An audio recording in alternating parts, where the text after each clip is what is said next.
Hold up, wait a minute.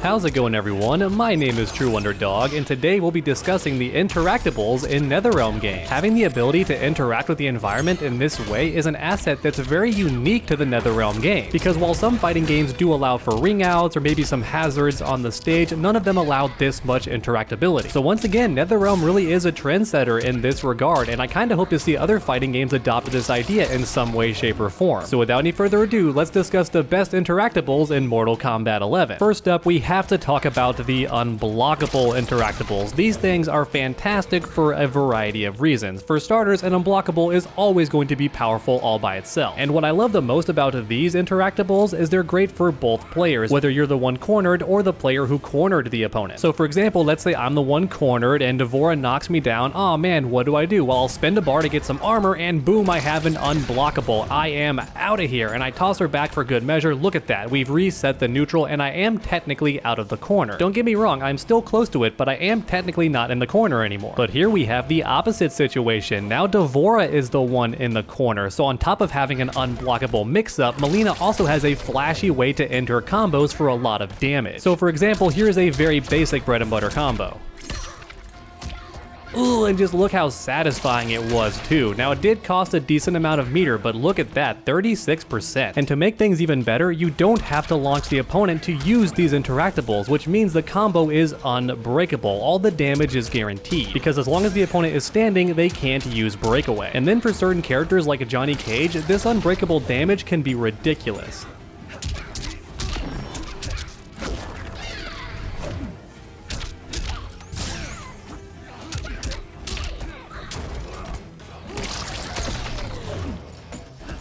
And then last but certainly not least, you can also use these interactables during block strings, and this can be very, very tricky, especially with certain characters that have more tick throws than others. So as you can see, the unblockable interactables are simply amazing. They're great if you're in the corner for trying to escape the opponent's pressure, and then if you have the opponent cornered, they're great for ending combos, and they're great for block mix-ups as well. And for me personally, I think the Shaolin Monk Temple has the best throw interactable because this thing actually restands the opponent, which means they don't have access to wake up options. And I'm not sure if the game tells us frame data, but let's see if it tells us how plus on hit we are after landing this. Look at that, we are +9. That means we can go for more pressure and the opponent has to deal with it. So not only are their wake up options gone, but they're also -9. That's really bad for your opponent if you have them cornered. And that's why, in my opinion, this unblockable is the best of the best. Don't get me wrong, they're all special in their own way, but this one is my personal favorite. In fact, I just remembered this interactable has a stage brutality as well, so just one more thing to love. And of course, we have to talk about the wall run interactables. These things are great for escaping pressure, and they're used by casual and pro players alike. Having a way to escape the corner, especially while being armored, is a fantastic option. And to make things even better, it switches sides in most situations, so not only are you out of the corner, but you're one step closer to putting the opponent in the corner instead. And of course, you can also attack from these things as well, and I wish more players took advantage of that, because when I'm playing, I'll bait the wall run and just backdash after them to get a full combo punish. And that setup actually wouldn't work if more players just tried to kick me instead, and it's also an overhead, so if the opponent's crouch blocking, they're gonna get hit. And on top of that, the kick is also safe on block as well at -4, and look at all this distance. You can walk backwards, and not only can the opponent not punish you, but you've likely reset the neutral. So if your back's ever against the wall, don't settle for just hopping over the opponent. Sometimes attacking can be even better. You're also +8 on hit, by the way, so that's also a plus. Now for me personally, I don't use the wall run option very often. I prefer to just fight my way out of the corner or go for the good old back throw and put my opponent in the corner that way. But even so, I'd be lying if I said this wall hop was not an amazing interactable. And next up, we have the mix-up interactables. These can be very, very important for certain characters that don't normally have 50-50s, or maybe they have the option for 50-50s, but you don't want to use that ability in your variation. So take Shao Kahn for example. This follow-up is an overhead, and the only other option is a mid. So in both situations, stand blocking is a good idea. But be careful because Shao Kahn has access to a low-hitting interactable, which means he has a rare 50-50. So as you can see, having an interactable that hits low or even overhead can be very, very effective depending on what character you're playing as. Because even if your character can be customized to have a mix-up special move, maybe you just don't want to use it. You want a different ability instead. And also, just a random fun fact, this interactable in particular has ridiculously long range. Like, I barely missed there, but if Devora leaned forward a tiny bit, it would have caught her big toe. You know what? Let me try one more time. I want to show you how absurd the range is on this thing. Ah, there we go. Look at the crazy range on this thing. It is ridiculous. And on top of that, it also hits low, so great for mix-ups. And then we have one of my personal favorites, the interactables that extend